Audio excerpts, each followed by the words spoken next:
Hey, Astroholics, how's it going? Well, look at there. There's the porch I was talking about for you. So now we're outside. We're going to do a little bit of environmental pictures. I'm walking around. See, I kind of live in a multiplex of houses back here. I got a garage over there. We're going to walk around a little bit. We're going to find something, a scene somewhere on the ground that's going to look really good for these two guys to take a picture of. Now, the main thing you really got to think about actually is small. You got to think small. You got to think down on their level. Okay, how is something on the ground that just may look like a regular tiny rock to you, how's it going to look next to them? Is it going to look like a boulder?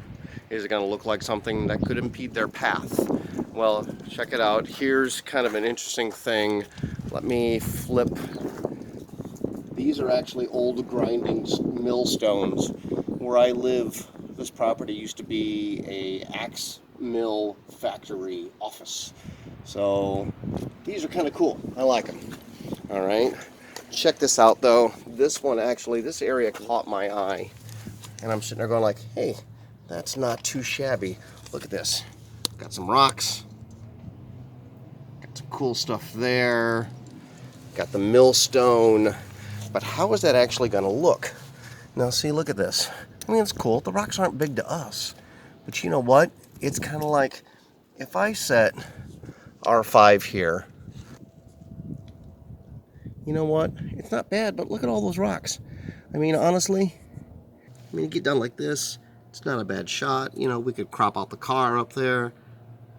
But really, you know, it's not that great of a shot because it doesn't quite look realistic. It's really not exactly what he would probably be rolling over to get to that spot. So we're actually going to go off and find somewhere else. Alrighty, now let's see here. Kind of looking around. Alrighty, well look, I do have a bunch of, I got some puddles, I got some tiny, rocks, got some pavement. Actually, the pavement isn't that bad. Because if you look at him sitting on the pavement, he actually looks pretty decent. It's kind of in scale. Doesn't look like it's too rough for him to be traveling over or what have you. You know, looks decently in scale. You know, the only thing we kind of have an issue with here is, you know, we got some heavy sun on the one side. It's light, it's darker on the other side. But that's not really bad. That can be solved. And now look, do you see how the light changed there? The sun went behind a cloud. So now look, it's a little bit better. The lighting's a little more even. Still got some shadow on one side, but it's not drastic. And that could actually look pretty decent. So you know what? We're gonna take a shot of that right now. Tink, I just took a picture. And we're gonna see where else we can go. And I know this may seem a little goofy for you guys, but one of my favorite spots, it's right back here behind the garages and the dumpster. So we're gonna go over here. Why is this a good spot? I always tell you a good picture can be anywhere. You just have to look for it, right? Well, here we go. Check this out. I have a lot of, it's a tree that they took down a little while ago. Provides a lot of good generic kind of organic stuff back there. And then also behind the garage, I got this neat little path. Now, let's walk over here and let me show you a cool thing about this path. Is that the path actually has, oh yeah, look at this, moss. This is beautiful. Moss is a wonderful little, you could even think of it like as an indoor forest floor. Okay, this stuff is fantastic. And look at this, got another pile of generic organic debris behind him. This stuff will look absolutely fabulous when we set them down.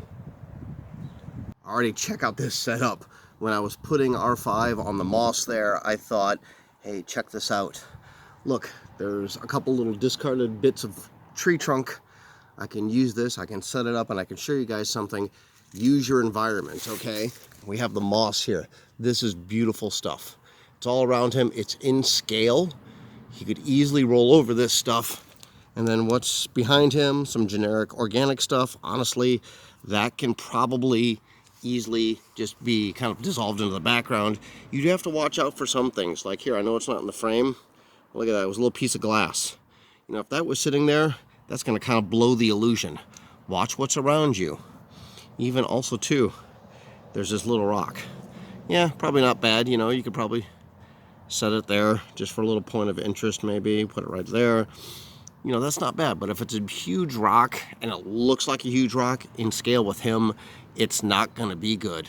Also too, if there's any plants that just kind of look like they could be out of scale, you know, honestly, pluck them, throw them out, get them out of there, because that's just gonna ruin the illusion that you have.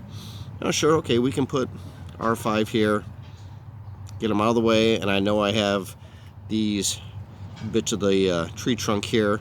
You know what though? It's kind of cool. Adds depth. Okay, so you got layers. You have these little tree trunks, you have R5, and you have the stuff in the back. So you have 3 layers, and actually it can kind of look pretty cool. So we could just, you know what, let's just turn his head a little bit. Let me, Dynamite Droid, I always love those peeking pictures. So you know what, if we do that right there, and then let me focus on him. See, look at that. Do you see how everything in the background kind of went away? So I can bring the focus up a little further. Everything in the background's kind of away. The little tree branches, these are definitely out of focus. And he's got just that little peeking, you know, what's going on around the corner kind of a thing going. So I'm gonna snap a picture of this. Tink did it right there. And we're gonna take that, develop it into a shot. The main part is, look at what we did. This is all kind of in scale, all right? Now, also too, let me see, do I have it with me? I do. Here's that magic envelope again. If this is pretty evenly lit back here, because we're in a shadowed area behind the garage, what if I wanted to lighten that up a little bit? And if I knew I was gonna crop it right about here, look at this.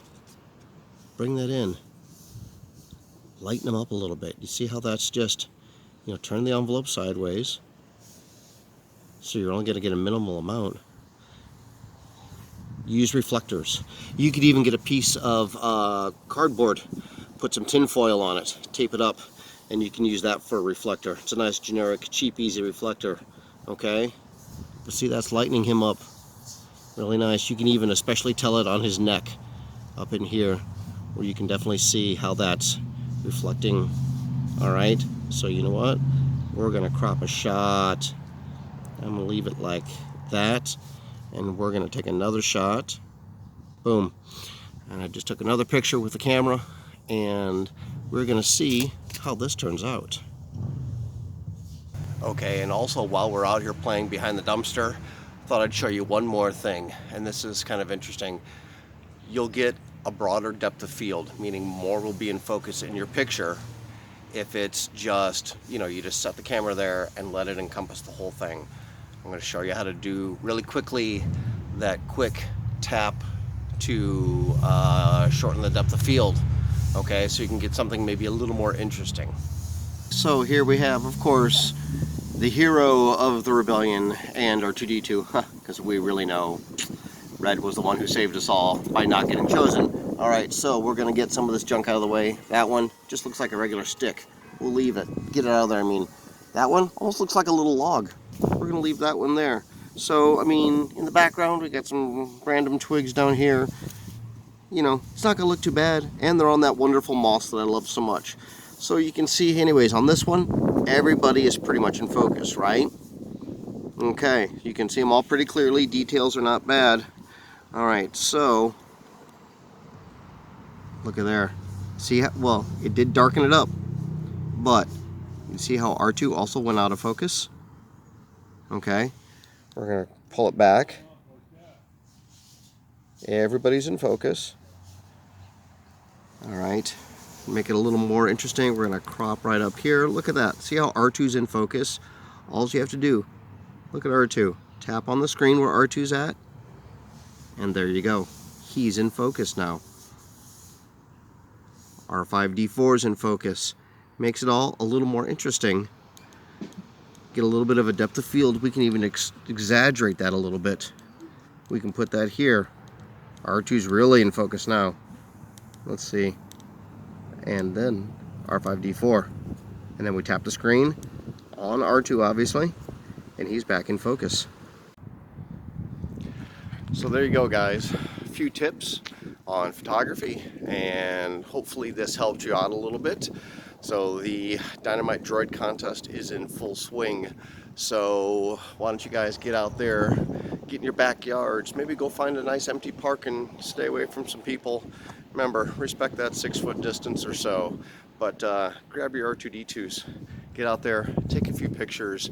Got some swag coming your way if you do, and even a custom painted 3 3/4 inch figure for you if you're the winner of the Dynamite Droid contest. That contest is going until Wednesday evening, Wednesday midnight after Easter. So everybody get out there, have a little fun. Build a diorama if you want to. Hey, why not? Go crazy with it, man. Build a sandcrawler background out of some cardboard and markers. Enjoy it. Have some fun, okay? It's the whole point of the page, is that we're all just having fun. So anyways, I'll talk to you later. See you on the page. Bye-bye.